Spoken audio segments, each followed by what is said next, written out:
Thomas the Tank Engine is owned by Mattel. No money is being made off this podcast. It's for entertainment and educational purposes only. Thank you. You might think it's easy, sitting around in a dark shed with nothing to do but stare at a shed door, but once you roll back into the real world, you start to notice things you never noticed before.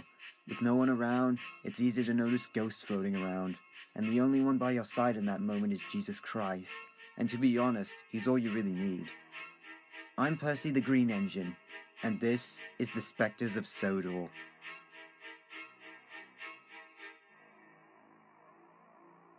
I was rather confused when Thomas said that there was an engine that Edward didn't want him to talk to, but I wouldn't be confused for long.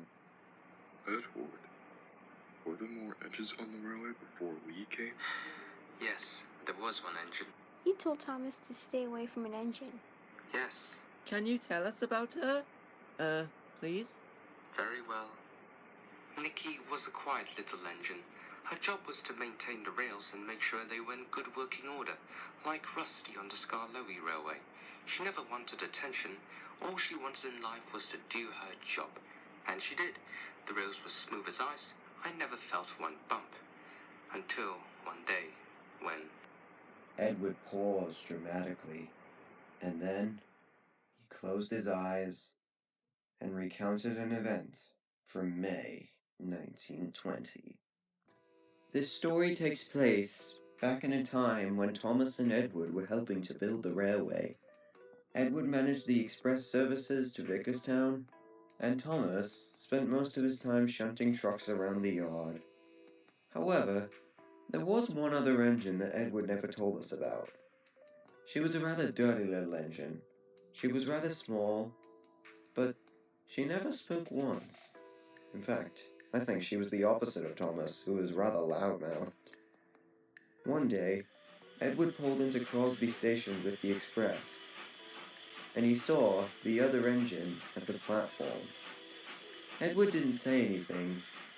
He knew that Nikki didn't really like to talk. When... Hi. Oh, hello.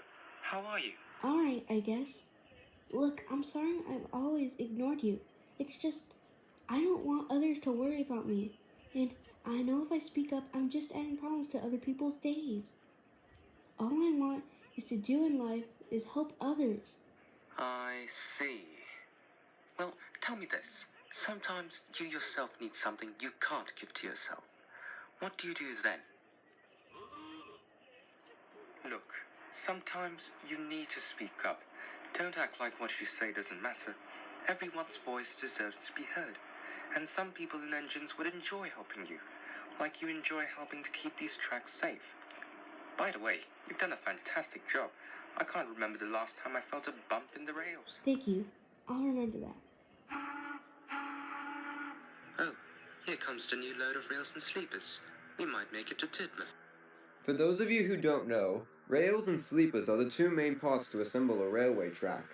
The sleepers sit underneath the rails, and they're the small wooden planks that hold it together. And the rails sit on top of the sleepers, and they're the iron beams.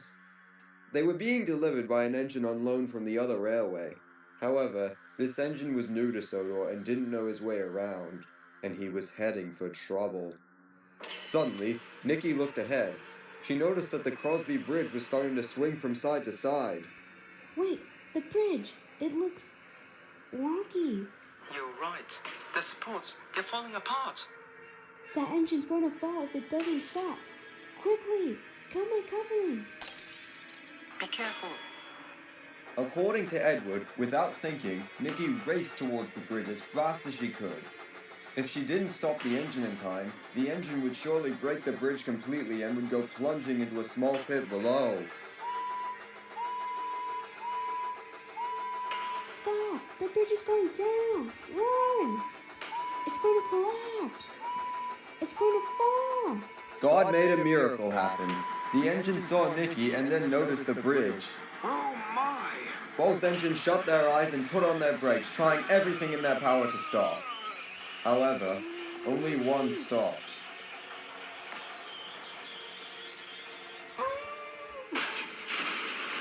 Holy rivets!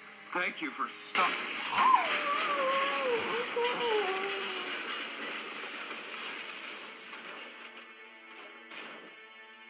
down a ditch! No. The engine managed to stop before the bridge collapsed and survived. But Nikki wasn't so lucky. The workmen who built the bridge were lazy and didn't care. On that fateful day, the beams gave way and took Nikki and the rest of the bridge down with them. Nikki was smashed by the beams and couldn't be fixed. Her scream was the last sound she made.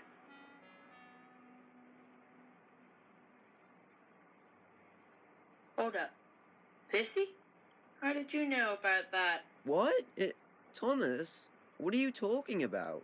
You told me a story like that right before you made me think, tried to make me think that you were a ghost. Hold up, what? Wait. Yeah, I do remember that story.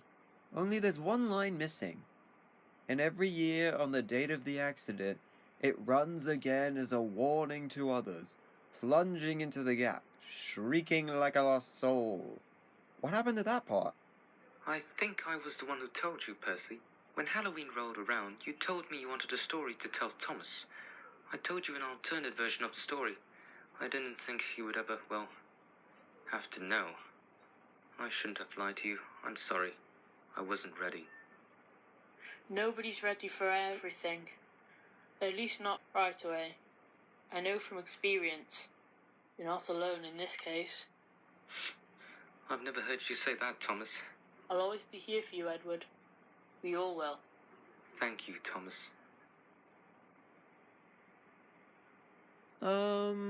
I hate to break up the moment, but what about Nikki? All right, I don't know what to do. Thomas, I just realized something. It wasn't Edward's whistle we were hearing. It must have been Nikki's. It's a slightly lower pitch than Edward's whistle. And if Nikki is still floating around the main line after she died 100 years ago, this is a real problem. Nikki shouldn't have to float around in pure sadness. She should know that she's done her part and she can move on like anyone else and find her place in heaven. Thomas, there's only one thing we can do. What's that, Percy? We have to find Nikki and convince her to move on.